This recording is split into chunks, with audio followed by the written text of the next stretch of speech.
வணக்கம், எல்லோரும் எப்படி இருக்கீங்க? இன்றைக்கி வந்து உமன்ஸ் டே. ஒரு குட்டி ஸ்டோரியோடு வந்திருக்கேன். அது வந்து யாரை பற்றியும் இல்லை, எங்கள் அம்மா பற்றி மட்டும்தான். ஸோ எங்கள் அம்மா வந்து அவங்க பெருசாக படிக்கலை, 10th வரைக்கும் தான் படிச்சிருந்தாங்க. அந்த டைம்லேயே ஃபேமிலிக்காக 10th நிறுத்திட்டு வேலைக்கெலாம் போனவங்க. அதுக்கப்புறம் சின்ன வயசுலேயே அவங்களுக்கு கல்யாணம் ஆகிடுச்சு. கல்யாணம் ஆன 2 வருஷத்துலேயே எங்கள் அப்பா தவறிட்டார். அப்போ நானும் என் தங்கச்சியும் மட்டும்தான், 2 பொம்பளை பிள்ளைங்க. ஸோ நினச்சி பாருங்கள், அந்த டைமில் 2 பொம்பளை பிள்ளை. அதுக்கப்புறம் அவங்க ரீமேரிட்லாம் பண்ணவே இல்லை, எங்களுக்காகவே இருந்துட்டாங்க.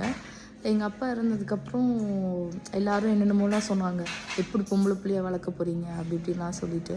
எங்கள் அம்மா, நாங்கள் வந்து ஸ்ரீலங்கன். ஸோ ஸ்ரீலங்கன் நாட்டிலேருந்து அங்கேருந்து விட்டு நாங்கள் ரிஃப்யூஜியாக வந்து இந்தியாவுக்கு வந்தோம். ஸோ இந்தியா வந்த டைம்லேருந்து எங்கள் அம்மா தனி பொம்பளையாக அவங்க தையல் தைப்பாங்க, கேட்ரிங் பண்ணுவாங்க.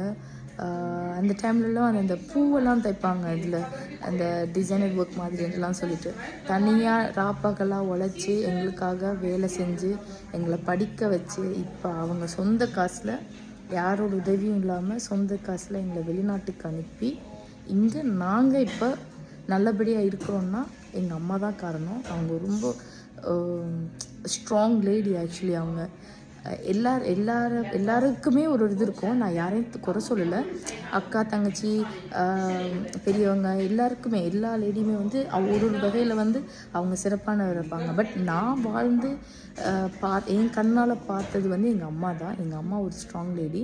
ஸோ அண்ட் ஆல்சோ அவங்கள பார்த்து வளர்ந்ததாலே என்னமோ நானும் வந்து சில கஷ்டம்லாம் நான் ஃபேஸ் பண்ணியிருக்கேன் அவங்கள.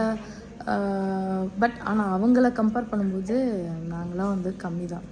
ஸோ இந்த உமன்ஸ் டே வந்து எங்கள் அம்மாவுக்காக நான் வந்து டெடிகேட் பண்ணுவேன். எஸ்.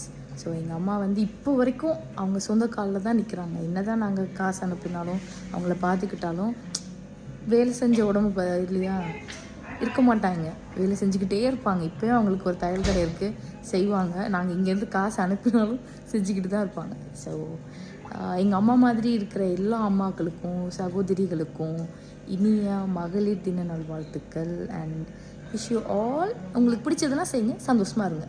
ஓகே, பாய்.